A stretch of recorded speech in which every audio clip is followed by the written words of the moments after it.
Okay, this is Laura with Jot and Tittle Vintage Typewriters. Glad to have you with us. I'm doing a tutorial today for a 1952 Universal by Underwood.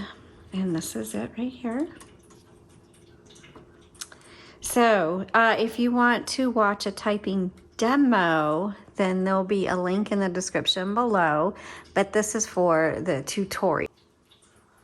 So let's start from the back and we will work our way forward. So on the Universal back here, and let me see if I can lift it up.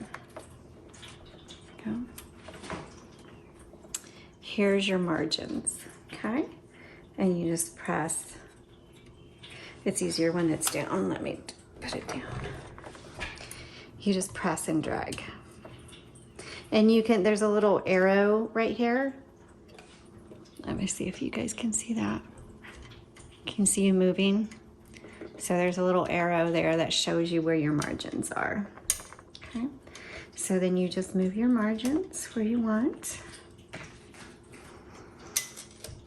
And then this is your little paper guide. There we go.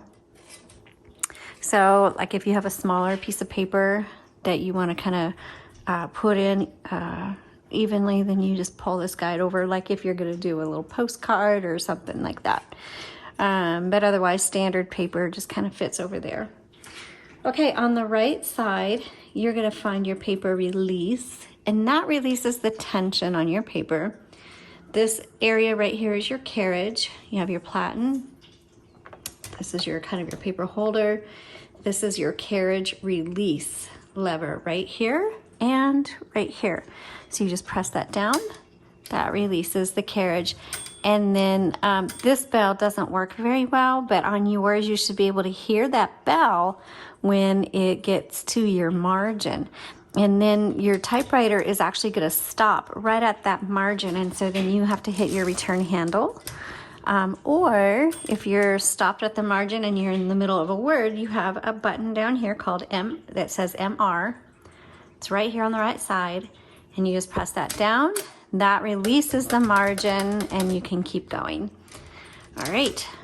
And on this particular one, I don't know if it does it for yours, but on this particular Universal typewriter, when I hit the margin and it releases it and I want to return it, it kind of sticks again. And so I have to hit margin release one more time and goes back. So let me know if yours does that as well, or if it's just something with our typewriter, which we have not been able to, Rob has looked at it and he has not been able to get it to not do that. So we're wondering if it might be a model issue. Okay, so line selector, you'll see a little, is that it? No, that is not the line selector. Okay, this one, it doesn't look like this one has a line selector. This is probably a release lever for the carriage.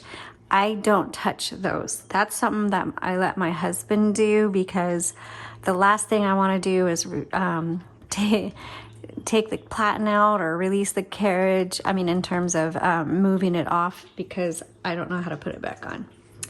That's for my more mechanically minded husband. Okay, on this particular one, you'll see that this has the metal logo plate, which is pretty cool. You don't see the metal ones very often, and I like it. And the color on this is original. It's a kind of a matte hunter green or army green, whatever you want to call it. It's got the green keys and accents as well. To get into the top area, you just pop it up. And I keep bumping the video. I am so sorry, y'all. I'm just a mess today. Okay, so this is this is a universal ribbon. This is not the original spools. It's rare to find a typewriter with the original spools. But this is the universal ribbon. It's a 2-inch spool with a 1/2-inch ribbon. You can get those pretty much anywhere, but if you go to our website at jotandtittletypewriters.com, you will find a couple of options. We have your budget option, which has about 20 feet of ribbon on it. Then we have the option where we hand roll the ribbon for you, and you get approximately 48 to 50 feet of ribbon on that. And I recommend that one just because it has more ribbon, and so it lasts a little bit longer. Okay, so when you need to change it out, these just lift out, okay, like that. Super, super easy. You'll see two pins, a bigger one in the middle and a smaller pin at the bottom. The smaller one has to go in one of these 4 holes, and then the big one in the middle. So you just, and sometimes you have to jiggle it to let that fit right down right away. And then make sure your ribbon is threaded through all the guide wires. Black is on top, red is on bottom. And it is messy. You're gonna get ink on you. And there is an up-close image of this whole escapement area. If you click on the product listing link in the description below, even if it's sold, the photos are on there, and you can bookmark or save the image with this interior area so you know how to load your ribbon. Okay, over here is a touch control selector. That just determines how hard these type bars are gonna strike your paper. Let me put this down, and I'm gonna show you where to find your serial number. If you move that carriage, in fact, I'm gonna have to move the margin. You wanna put your margin as far over to the right as possible. Move your carriage as far to the left as possible, and then back here, and you're probably gonna need a, my flashlight's real low, a flashlight to read it, but there's a plate right back here, and that is your serial number.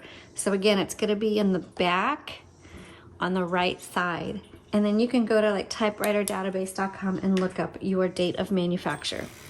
Okay, on the, your ribbon, in order to reverse your ribbon manually, there is a lever on the right side, and it's right here, and you flip it back and forth. That reverses the direction of your ribbon, because when you get to the end of the spool, it's not the end of the ink, and if it doesn't manually automatically reverse, you need to manually do it. And if you ever need to tighten up your ribbon, if it gets slack in it, you just turn the handle, okay? Also, to select the color, you should have your color selector here on the right side, and there's 3 little stickers. Mine are worn out, but the top is black, the middle is white, the bottom is red. That middle selection, the white, is for stencil. You're not going to use it. In fact, your typewriter is not going to type properly on that selection, so make sure it's either on black or red. If you're typing along and all of a sudden your typewriter just doesn't seem to be working quite right, first of all, check to make sure your ribbon doesn't need to be reversed, and then check your color selector to make sure that the selector hasn't kind of fallen down or anything like that, but that it's firmly on either the black or the red. Okay, I hope you found this helpful, and I hope you enjoy your Underwood Universal. Have a good day.